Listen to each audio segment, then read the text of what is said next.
Phil is in Swansea. Has the die been cast, Phil? Are we about to enter this hothouse Earth?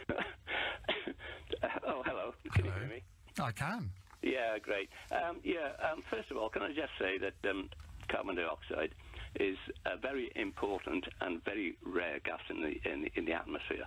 In fact, of all the gases in the atmosphere, if you discount trace gases such as ozone and all the other things that are too small to be undetectable virtually, CO2 is the least abundant gas in the atmosphere.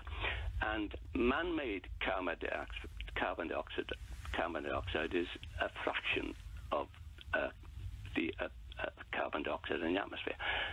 Carbon dioxide is 1/2500% of the atmosphere. When I was, I'm 72 years old. When I was 14, I read a book on physical geography, which gives the constitution of the atmosphere. Carbon dioxide then is the same as it is now, and it has no effect whatsoever on global warming. If I can go back 15 years ago when we had a heat wave, and we had a heat wave about 15 years ago, and the experts were saying, oh, you can expect more abundant and intense heat waves from here on. And this is the first heat wave we've had in, 15 years since they last said the same old drivel they're coming out with time and time again. Isn't the difference, though, that the heat wave we had 15 years ago was just in this country and in Northern Europe, whereas now this one is virtually the entire world? Yeah, of course it is. So, yeah, that's a one-off. Well, how do you know it's a one-off? Because the last time, okay, let me put it this way. For the last 10,000 years, the atmosphere has been warming up, right? For the last 10,000 years, on and off. You've got ups and downs. At the end of the last ice age, the Earth's atmosphere has been warming up. You've got an ice cap on Greenland now, which is the last remnants of the last ice age.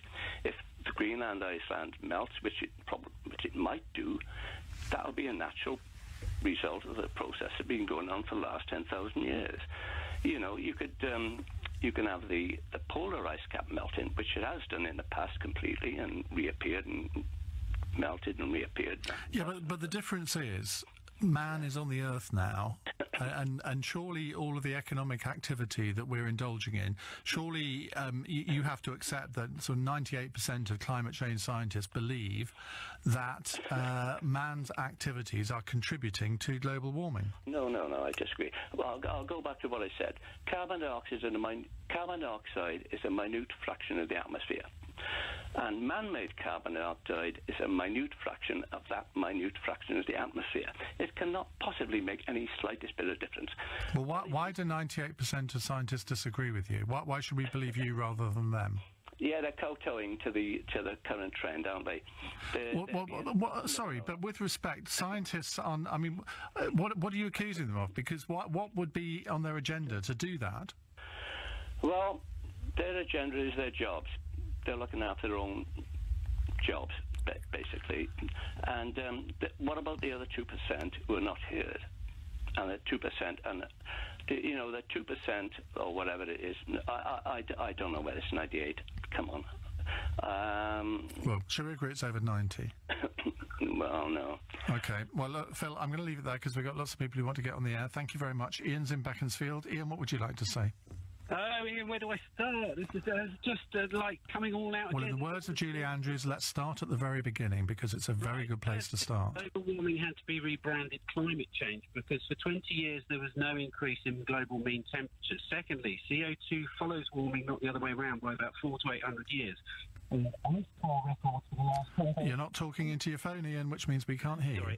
And ice records from the last 400 to 800 years show that CO2 follows warming, does not create it. the notion that CO2 causes warming relies on one experiment done by, I think, some French scientist about 100 or 200 years ago, 1894, or some ridiculous figure. So this is just... With respect, when you say, I've read a book that says that global carbon dioxide has no effect on global... Well, you effectively said that, didn't you? No. I mean, again, what are your scientific qualifications for saying that carbon dioxide has no effect on global warming? I spent 5 years researching the topic that this is all leading up to, climate engineering, and this is what they don't tell you. And this is why I got so angry when your colleague, James O'Stablishment, the other day said, look, why don't we just go with this? His name's actually James O'Brien, but never mind. Yeah, so why don't we just go with this? Because all the things that it entails are benign. Well, they are not. This is leading to climate engineering. Very, very soon they are trying to implement engineering of our weather to protect us against the perceived threat of global warming, which is just absolute nonsense. It's made up. Well, it isn't made up, is it? Because if you look at the average temperatures on the Earth since 1880, average temperatures have increased by 0.8% Celsius since 1880. Now, 2/3 of that warming has occurred since 1975 at a rate of roughly 0.15 to 0.2 degrees centigrade per decade. Fact or fiction?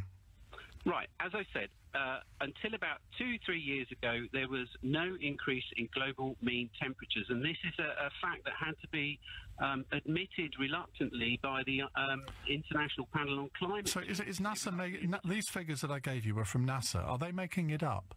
Well, do you know what? I wouldn't really trust anything from the scientific community because it's very deeply controlled, and the science that who is controlling the scientific community? I mean, they must be able to control a hell of a lot of people who are all singing from the same hymn sheet. Okay, I'll give you an example. If people Google 31,000 scientists sign a petition to Barack Obama to say they do not agree with Barack Obama's global warming or climate change policy, they will find evidence that 31,000 scientists signed a petition saying they thought it was all a load of rubbish and that he had political and economic reasons for introducing all his draconian laws regarding climate change. And well, what would they be? Sorry? What would those reasons be? Well, I don't know. See, well, personally, I think this is all leading to climate engineering.